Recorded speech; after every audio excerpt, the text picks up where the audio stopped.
L'intelligence artificielle générative dans les territoires en 2 minutes. L'intelligence artificielle générative, c'est quoi? C'est une forme d'intelligence artificielle capable de produire du contenu inédit, imitant les caractéristiques du langage et du raisonnement humain. C'est ce qui la distingue des autres systèmes d'IA qui existent depuis plus de 70 ans. L'origine de l'IA se situe en effet dans les travaux pionniers d'Alan Turing dans les années 50. 3 grandes dates ont ensuite marqué les esprits. 10 mai 1997, défaite de Garry Kasparov, champion du monde d'échecs, contre Deep Blue, le logiciel d'IA de la société IBM. 15 mars 2016, le logiciel AlphaGo de la société DeepMind devient champion du monde du jeu de Go. 30 novembre 2022, lancement de ChatGPT par la société OpenAI qui atteint en 5 jours le million d'utilisateurs. En parallèle, l'intelligence artificielle s'est installée dans nos vies quotidiennes, notamment à la faveur du développement des assistants vocaux qui a accompagné le succès des smartphones depuis 2007. Pour créer de nouvelles formes de contenu, l'IA générative fonctionne grâce à des modèles qui permettent un pré-entraînement et un apprentissage en profondeur, deep learning, comme les grands modèles de langage, Large Language Models, LLM, ou les modèles de vision et de traitement d'images, Midjourney ou Stability IA. Ces performances sont rendues possibles par l'augmentation significative de la puissance de calcul des ordinateurs et des données disponibles. L'intelligence artificielle générative dans les territoires. Pourquoi? L'usage de l'IA générative est perceptible dans tous les champs de la gestion territoriale.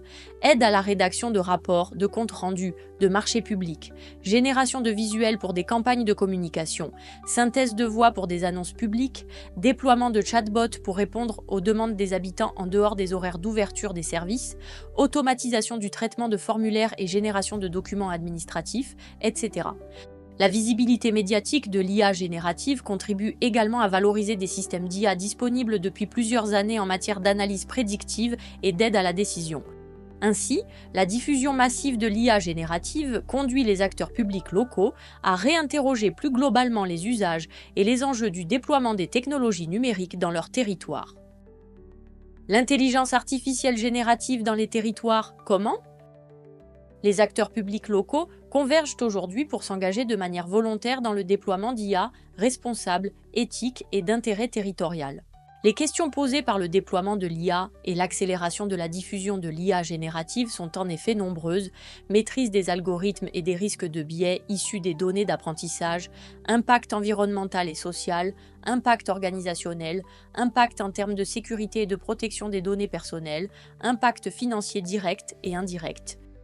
La volonté de cadrage et de maîtrise exprimée par responsables publics locaux se heurte toutefois à la rapidité de diffusion de l'IA générative auprès de l'ensemble de la population. L'IA générative constitue alors une nouvelle déclinaison du Shadow IT, caractéristique de toutes ces situations où les agents recourent à des outils qui ne s'intègrent pas dans le cadre d'une politique de management des systèmes d'information. Conclusion. L'IA, et plus particulièrement l'IA générative, constitue une nouvelle étape majeure de la transformation numérique des organisations. Pour les acteurs publics locaux, l'enjeu est de créer les conditions d'une utilisation maîtrisée de l'IA générative en exploitant son potentiel au service de l'innovation et du bien commun, au bénéfice du développement local, tout en minimisant ses impacts négatifs. Les défis managériaux sont nombreux. Malgré ces premiers éléments, plusieurs questions restent à approfondir. Comment encadrer les usages de l'IA générative dans une collectivité ou à l'échelle d'un territoire? Quels dispositifs de veille mettre en place pour anticiper au mieux les transformations organisationnelles induites par l'IA générative? Dans quelle mesure l'IA générative ne constitue-t-elle pas une opportunité de revaloriser certains métiers du service public et, plus globalement, de re-questionner le sens des missions de service public?